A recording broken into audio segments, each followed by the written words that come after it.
tolerance. In many cases, people accuse Christians of being intolerant. The right is intolerant.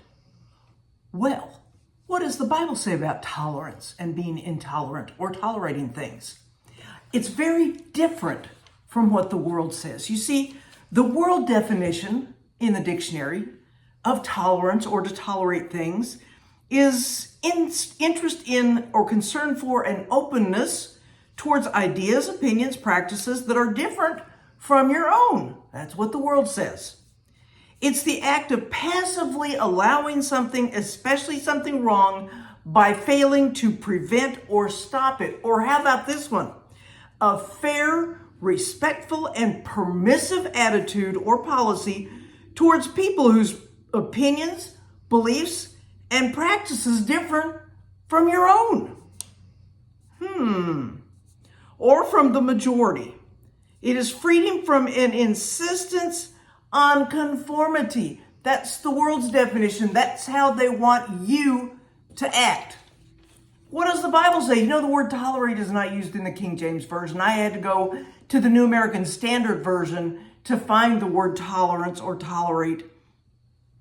And in the New American Standard, the word that is used for tolerate, the Greek word is anecho.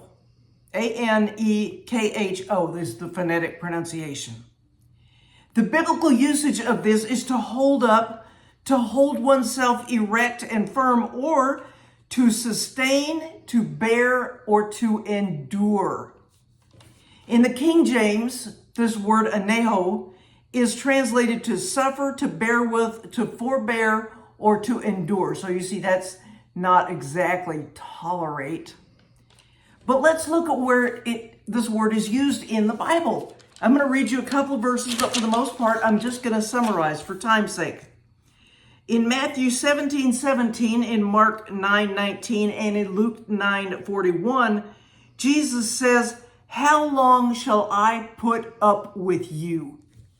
He's asking because someone wants him to heal a boy. And he's obviously a little frustrated, like, I've been talking to you, I've been teaching you. How long am I going to have to put up with your unbelief, right?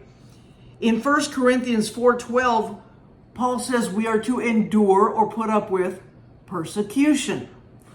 In 2 Corinthians 11:1, Paul asks readers to bear with or endure him because of what he's saying, because they think he's foolish. Now I'm going to read 2 Corinthians chapter 11, verse 4, and then 19 through 21 from the New Living Translation. We're just using lots of translations today, but just to give you an idea. Paul says, you happily put up with whatever anyone tells you, even if they preach a different Jesus than the one we preach, or a different kind of spirit than the one you received, or a different kind of gospel than the one you believed. He wasn't pleased with that. Let's go down to verse 19. Paul is talking about his many trials, and he says, after all, you think you are so wise, but you enjoy putting up with fools.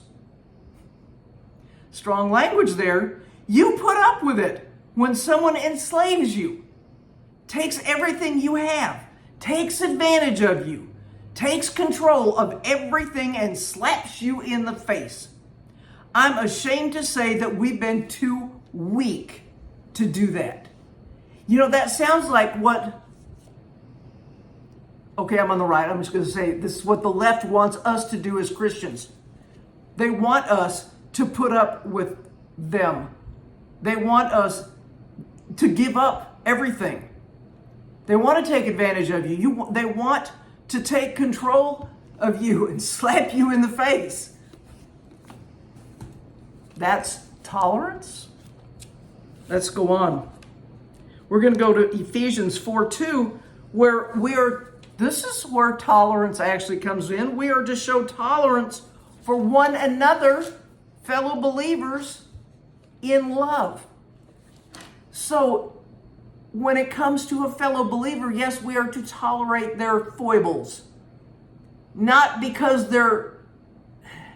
we're not to put up with those who are not following the gospel as preached in the book. But sometimes we're a little quirky, you know. In Colossians 3:13, it says we are to bear with one another, fellow believers, not people in the world, not people who are not Christians, with one another. Because sometimes, face it, our personalities clash. But that doesn't mean that we can't put up with each other. One more verse, 2 Timothy 4:3 in the King James says this. For the time will come when they will not endure sound doctrine. They won't tolerate sound doctrine. But after their own lusts shall they heap to themselves teachers having itching ears, and they shall turn away their ears from the truth and shall be turned into fables. But you watch in all things, endure afflictions, do the work of an evangelist, make full proof of of your ministry.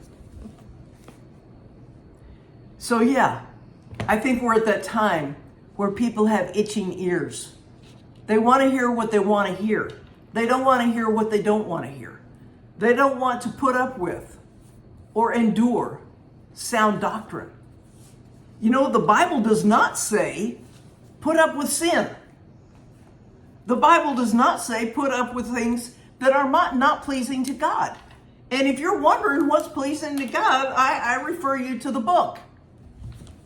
And some people say, well, the Bible doesn't say anything about this or this or this. Maybe it doesn't use the wording you use, but if you look for synonyms for the words you use, some people think that the Bible God is okay with abortion. He's not. The Bible says that he formed you in the womb. He knew you before you were born. If he knows you before you're born, does that mean he wants you killed before you're born? Some people say that homosexuality is okay, that God doesn't address that in the Bible. But he does. He talks about, well, I mean, you can go back to Sodom and Gomorrah. That was their problem. They were sodomites. They were having relations with people of the same sex. Bible teaches against that. I'm sorry, I didn't say it, the Bible did. I know a lot of people have problems with these issues. The Bible says not to have sex outside of marriage. Our culture says it's okay. It's okay. You love each other. You're not hurting anybody. It's not okay, and you are hurting somebody. You're hurting yourself. Okay, this is getting a little long, and maybe I'm stepping on some toes here. Thank you for watching. Let me know in the comments what you think about tolerating sin, tolerating other people, tolerance in general. Let me know what you think. I really want to know. Maybe we can have a discussion. I'll talk to you soon.